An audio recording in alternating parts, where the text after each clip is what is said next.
ಯೂಟ್ಯೂಬಿನ ಎಲ್ಲ ವೀಕ್ಷಕರಿಗೆ ನಮಸ್ಕಾರ. ಇದು ಟಾಕ್ಸಿಕ್ ಚಿತ್ರದ ಎರಡನೇ ಕಂತು.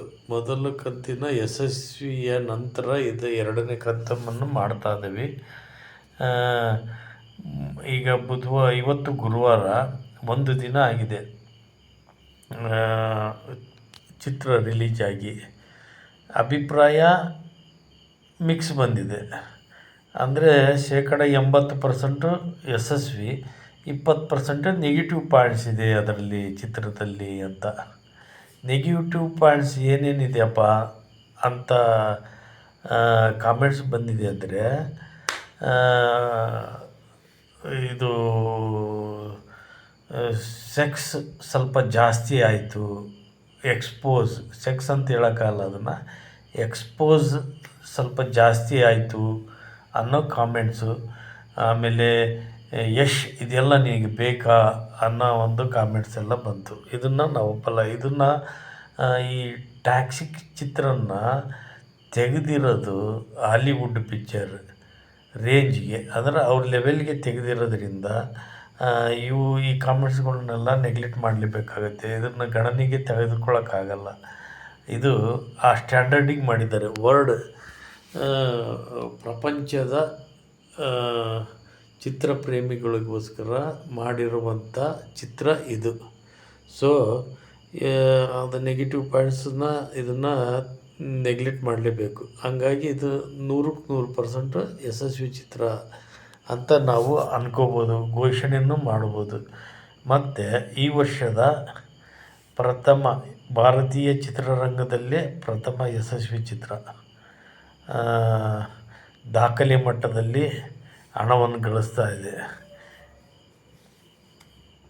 ಅದನ್ನು ನಾವು ಕನ್ನಡಿಗರಾಗಿ ಹೆಮ್ಮೆ ಪಡಬೇಕು. ಸಣ್ಣ ಪುಟ್ಟ ತಪ್ಪುಗಳಿದ್ರೂ ಅದನ್ನು ಸೈಡ್ಗೆ ಹಾಕಿ ಈ ಯಶಸ್ಸನ್ನು ಎಂಜಾಯ್ ಮಾಡಬೇಕು. ಯಾರು 100% ಶುದ್ಧವಾದ ಚಿತ್ರಗಳನ್ನ ಅಥವಾ ತಪ್ಪೇ ಇಲ್ದಿರ ಅಂಥ ಚಿತ್ರಗಳನ್ನ ತೆಗೆಯೋದು ಅಸಾಧ್ಯ. ಅಂಥ ಸೂಪರ್ ಹಿಟ್ ಚಿತ್ರಗಳು ಟೈಟಾನಿಕ್ ಮತ್ತು ಯಾವುದು ಜುರಾಸಿಕ್ ಪಾರ್ಕ್ ಮತ್ತು ಬಾಹುಬಲಿ ಅಂಥ ಸೂಪರ್ ಹಿಟ್ ಚಿತ್ರಗಳಲ್ಲಿ ಹುಡುಕಿದ್ರೆ 108 ತಪ್ಪುಗಳನ್ನ ಹುಡುಕ್ಬೋದು. ಬಟ್ ಅವನ್ನೆಲ್ಲ ಹೆಂಗೆ ಸೈಡಿಗೆ ಹಾಕಿ ಅದನ್ನು ಚಿತ್ರನ ಯಶಸ್ವಿನೂ ಆಯಿತು, ಆ ಚಿತ್ರ ಯಶಸ್ವಿನೂ ಗಳಿಸಿದ್ವು ಮತ್ತು ಹಣನೂ ಮಾಡ್ತು.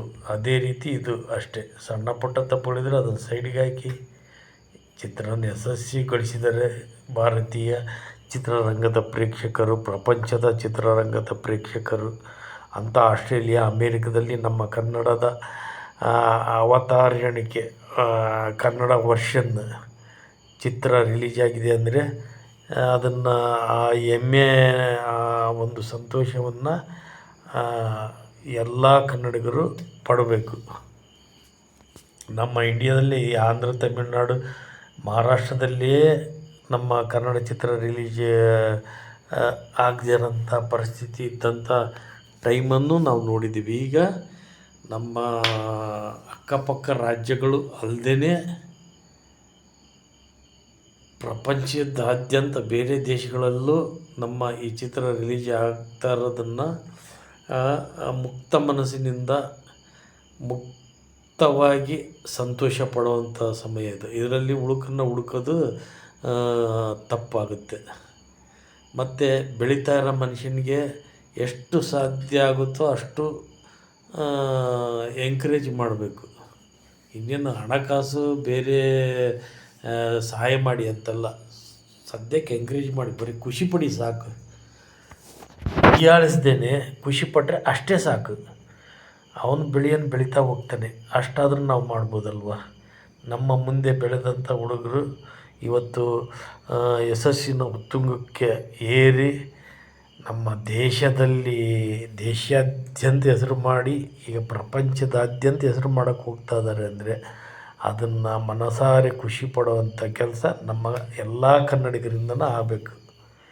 ಇವತ್ತು ರಿಷಬ್ ಶೆಟ್ಟಿ ಆಗಲಿ, ರಾಜ್ಬಿ ಶೆಟ್ಟಿ ಆಗಲಿ, ನಮ್ಮ ಯಶ್ ರಾಕಿಂಗ್ ಸ್ಟಾರ್ ಯಶ್ ಆಗಲಿ, ಸುದೀಪ್ ಅವರಾಗಲಿ, ಮತ್ತು ಶಿವಣ್ಣ ಆಗಲಿ, ಧ್ರುವ ಸರ್ಜಾ ಆಗಲಿ, ಎಲ್ಲರ ಚಿತ್ರಗಳು ನಮ್ಮ ಗಡಿ ದಾಟಿ ಹೊರಗೆ ಹೋಗಿ ಯಶಸ್ವಿ ಆಗ್ತದವಲ್ಲ.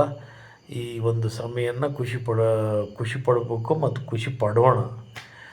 ಮತ್ತೇನಪ್ಪ ಅಂದರೆ, ಈ ಟಿ ವಿ ಇಂಟ್ರೊಡ್ಯೂಸ್ ಆಯ್ತಲ್ವ, ಟಿ ವಿ ಬಂತು, ಅಲ್ಲಿಗೆ ನೇರವಾಗಿ ಹೊಡ್ತ ಬಿದ್ದಿದೆ ಚಿತ್ರರಂಗಕ್ಕೆ. ನಿಮಗೆ ಗೊತ್ತಿಲ್ಲ, ನೀವೇ ಯೋಚನೆ ಮಾಡಿ. ಈಗ 30 ವರ್ಷದ ಹಿಂದೆ ಇದ್ದ ಚಿತ್ರರಂಗ ಮತ್ತು ಅವತ್ತಿನ ಪ್ರೇಕ್ಷಕರ ಒಂದು ಸಂಖ್ಯೆ ಎಷ್ಟಿತ್ತು, ಇವತ್ತು ಚಿತ್ರರಂಗಕ್ಕೆ ಬಂದು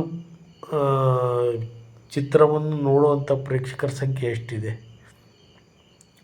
ಭಾಳ ವ್ಯತ್ಯಾಸ ಆಗಿದೆ.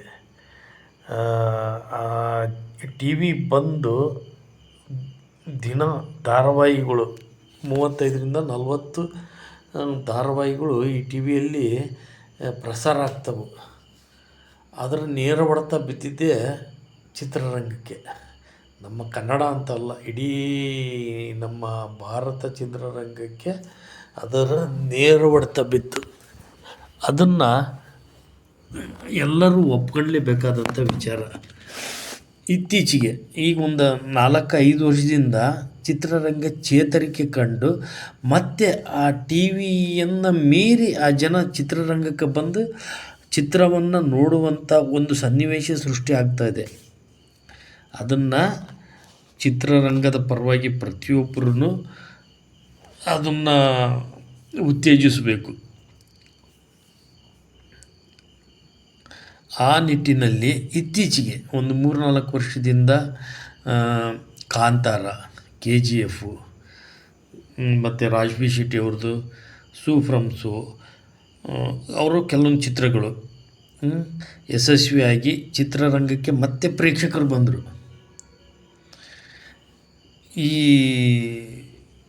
ಈ ಪದ್ಧತಿ ಇದು ಮತ್ತೆ ಹೀಗೆ ಮುಂದುವರಿಬೇಕು. ಈ 1-2 ಚಿತ್ರ ಅಥವಾ 3-4 ಚಿತ್ರಕ್ಕೆ ಸೀಮಿತ ಆಗಿರಬಾರ್ದು. ಮತ್ತೆ ಈಗಂತೂ ಒಳ್ಳೆ ಚಿತ್ರಗಳೇ ಬರ್ತಾಯಿದ್ದಾವೆ.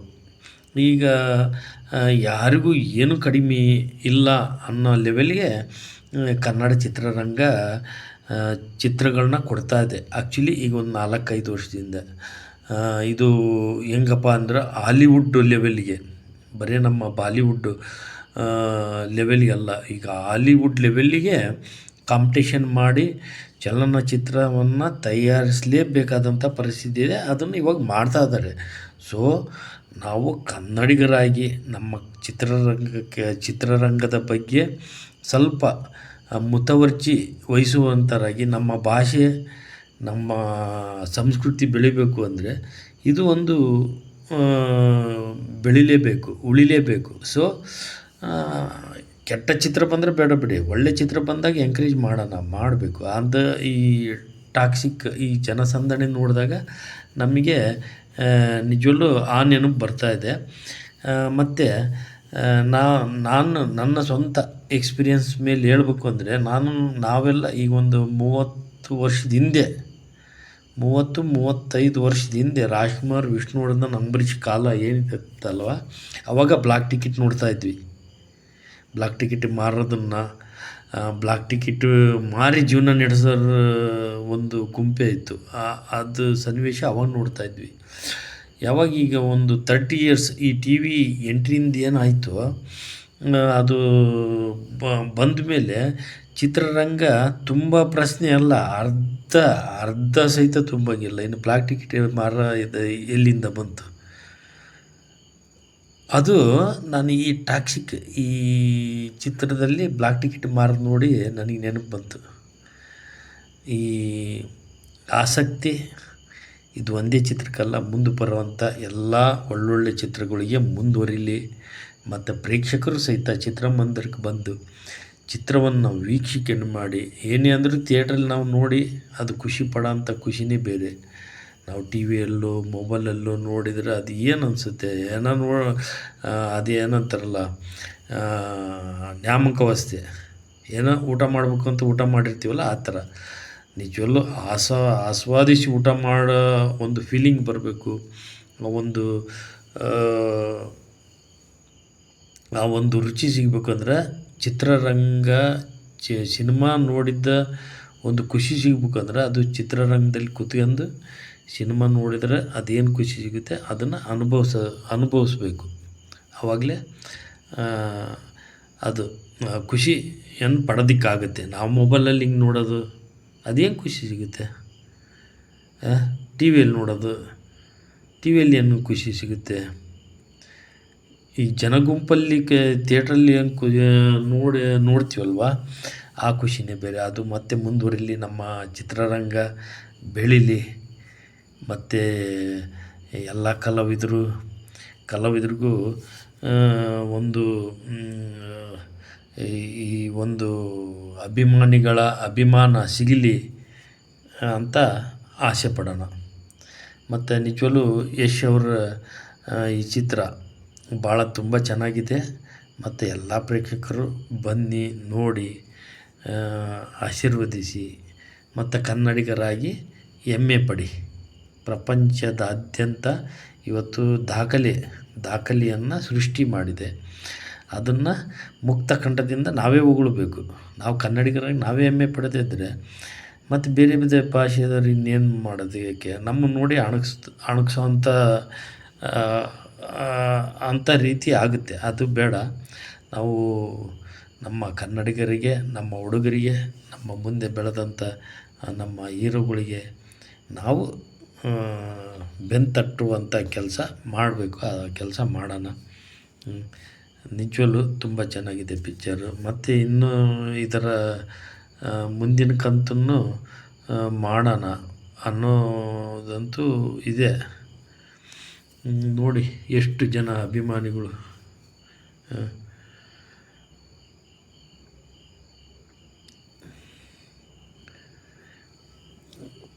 ನನ್ನ ಪ್ರಕಾರ ಇದು ಒಂದು ಪ್ರಾರಂಭ. ಈ ಪ್ರಾರಂಭ ಇದೇ ರೀತಿ ಯಶಸ್ಸು ಮುಂದುವರಿಲಿ. ಈ ವರ್ಷದಲ್ಲಿ ಬರುವಂಥ ನಮ್ಮ ಎಲ್ಲ ಕನ್ನಡ ಚಿತ್ರರಂಗಕ್ಕೂ ಇದೇ ಯಶಸ್ಸು ಸಿಗಲಿ. ಮತ್ತು ಮುಂದೆ ಒಳ್ಳೊಳ್ಳೆ ಚಿತ್ರಗಳು ತಯಾರಾಗಲಿ ಎಂದು ಆಶಿಸೋಣ.